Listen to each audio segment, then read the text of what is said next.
What's up guys, Invisible Jiu-Jitsu, the return of the pink gi, the return of Pete. If you like the pink gi, leave a like. If you don't like it, leave a comment.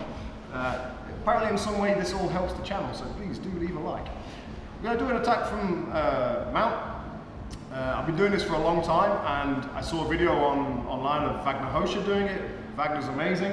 And he was talking about how there's loads of things that we can do off of it, you know, apart from that, and he's just showing the one thing. So I'm going to show you a few more things. All right, so we've got mount, we point head towards the camera, I think. So what we were doing is, we were opening up the gi, slinging the arm, nice and tight, from here, moving up, and into our S-mount type position. Vagner was coming underneath, falling, collecting the arm. At that moment, falling into a nice tight armbar. Using the sling, using the gi against him, okay? And the reason I could fall off like that before putting my leg over the head is because I have that sling controlling this shoulder, stopping him from coming towards me, okay? So, a few things going on. This is really nice later in the fight when this gi's already out and I don't have to make it so obvious, like, I'm now gonna sling your arm. And he's like, okay, no, I'm not having that. He'll start grabbing this gi and, you know, messing around with me. But if it's already out, look, and I'm here dominating the mount and I pick it up, thank you very much. I've now slung his arm nice and tight, ready to attack. I'm gonna get up into my S-mount position. I've got a video on that. The biggest mistake I see with S-mount here is that people don't go up enough. Look how far past his head my knee is. I want my groin to be right behind his shoulder. A lot of the time, people will get like their knee level with the head, but there'll be a lot of space here for Pete to hide his elbow down, all right? So I've got to get up and past. He tries to bring his elbow down now. I'm able to pull in, keep him very tight. Collecting the arm. Now, for me, I actually like, because I'm heavy, to come into my triangle-ish position and sit on my opponent. And then from here, I would probably finish on top. But if I don't want that, if I'm a little bit lighter maybe, I feel like I can't stabilize the position, I can let this foot go, sit, and lean to my right. That's going to give me the flexibility in my hip to pass the leg over the head. And as I pass, I let go of the gi, pinch my knees, and I fall into a nice tight armbar. Okay? So, there's loads of stuff that we can do off this position. Having this trapped is really, really useful.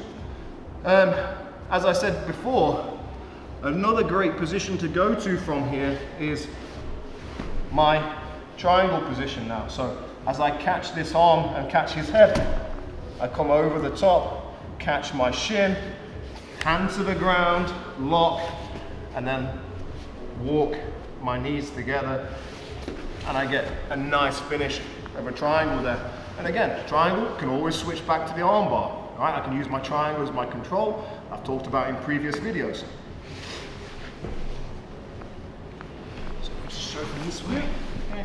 So I'm here, I sling, nice and tight, thumb up, pulling in, locking all of this off. Should be very difficult for him to pull his arm out. And then trap, trap, trap. Okay, keeping nice and tight here. I don't want to be dangling over here, letting him put me into half guard. Okay, I want to be pinching into his hips. From here, I could go regular S and fall off. Or I could stay S and on top. Or I could catch and go into my triangle position, holding my shin, hand on the ground, deep, locking off, and then walking my knees together and finishing on top. Finishing on top, generally the better for me. Okay, I don't want to fall to my back, have him come up on top, start doing his triangle escapes, start stacking me, start escaping. I'd much rather stay there. Next one I want to show you is off of this wrap, sometimes he'll get out. Yeah, sometimes he will manage to free his arm. He'll start going crazy, trying to pull his arm out, or sometimes I let him. Okay, sometimes I get to here and I just let him have a little bit of space and I let him hang himself. Okay, so as his hand comes out, my hand goes in from the same direction. So the way his hand comes out, my hand comes in that way, through to his neck, and then I straighten. It's exactly like doing an Ezekiel with your sleeve, except I'm using the loop of the gi to do it. All right? I don't have to have his arm. I could set this up from mount anyway and do exactly the same thing. It's very important that I pull this tight to his neck, boom, and we get to here.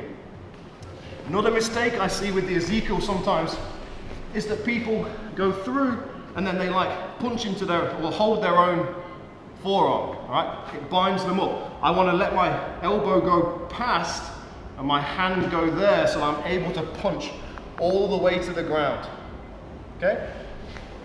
Not only do we have this, but we can start getting really crazy and adding more steps into things.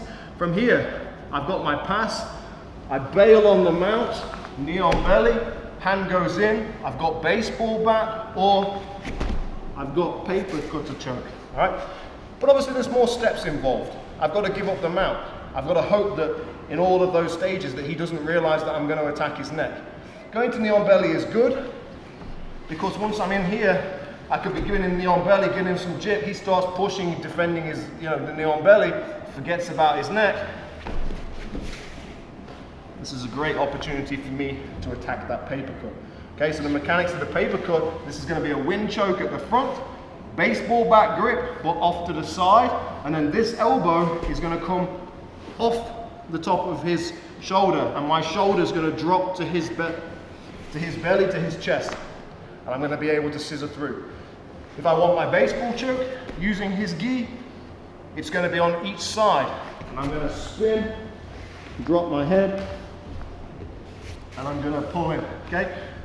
I think I have videos on each choke of those individually, so now we're just going from a mount position where I've got real dominance to sling that arm. And again, tons and tons of stuff that we could do. We can attack either arm that's in that sling. There's wrist locks in there, right? So have a play around. Thanks, Pete. Have a play around in your academy, try all the different options, see how you like it, okay? So thanks for watching, guys. If you like the video, give a like, it does help the channel. If you like Pete's beard, give a like. Thanks.